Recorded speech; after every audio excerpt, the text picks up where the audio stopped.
అందరికీ నమస్కారం। నేను మీ దార్ల రాజేంద్ర, సూలూరుపేట నియోజకవర్గం, తిరుపతి పార్లమెంట్ ఆర్గనైజింగ్ సెక్రటరీ। ఈరోజు నెల్లూరు జిల్లాలో బెదవల్లు శ్రీకాంత్ రెడ్డి అనే వ్యక్తి మైనింగ్ మాఫియా అంటే గ్రావులు కావచ్చు, వైట్ రాయి, దాన్ని స్క్వాజ్ అంటారు। ఇవన్నీ కూడా అప్పుడున్న మంత్రి అనిల్ కుమార్ యాదవ్కి, కాకాని గోవర్ధన్ రెడ్డికి, అదేవిధంగా మంత్రి రోజాకి, వీళ్ళందరికీ బినామీగా వ్యవహరిస్తూ ఆ క్వాజ్లో వచ్చే డబ్బు ఒక టన్ను 60,000 రూపాయలు వీళ్ళు అమ్మేవారు।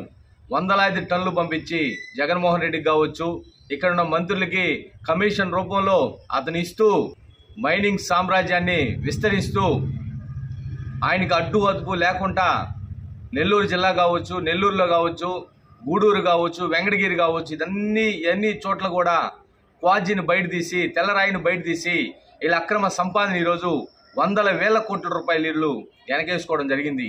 ఈరోజు నెల్లూరు జిల్లాలోనే ఆ ల్యాండ్ పర్మిషన్ తీసుకున్న వాళ్ళని నోరు కొట్టి ఆ పర్మిషన్ వీళ్ళు వాడుకొని ఇష్టారాజ్యంగా ఈరోజు మాఫియాని ఏ విధంగా విస్తరించారో మనం అందరం కూడా చూస్తున్నాం। దీని వెనక కాకాని గోవర్ధన్ రెడ్డి కావచ్చు, మంత్రి అనిల్ కుమార్ కావచ్చు, వీళ్ళందరూ ఉండి నడిపించిన తీరు నెల్లూరు జిల్లా ప్రజలందరూ కూడా చూస్తూ ఉన్నారు।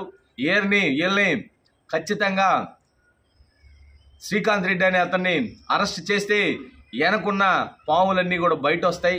దయచేసి సిబిఐ వారికి కూడా మేము ఒక సూలూరుపేట నియోజకవర్గం తరపున మేము కోరుతున్నాం, ఈ మైనింగ్ వెనకున్న దొంగల్ని, అవినీతి దోపిడీ చేసిన వైసీపీ నేతల్ని అరెస్ట్ చేసి దాని ద్వారా వచ్చిన సంపదని ఈరోజు వాళ్ళు ఎన్నో చోట్ల ల్యాండ్ల మీద డబ్బులు పెట్టి మళ్ళీ అమ్మేస్తే వైట్ మనీని చేసుకోవచ్చు అని చెప్పేసి ఒక ఆలోచనతో వీళ్ళందరూ కూడా వ్యవహరిస్తున్నారు।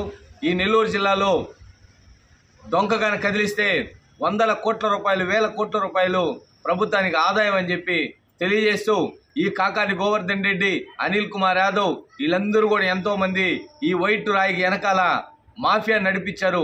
దయచేసి వీళ్ళందరూ కూడా అరెస్ట్ చేయాలని చెప్పి కోరుతూ ఉన్నాం।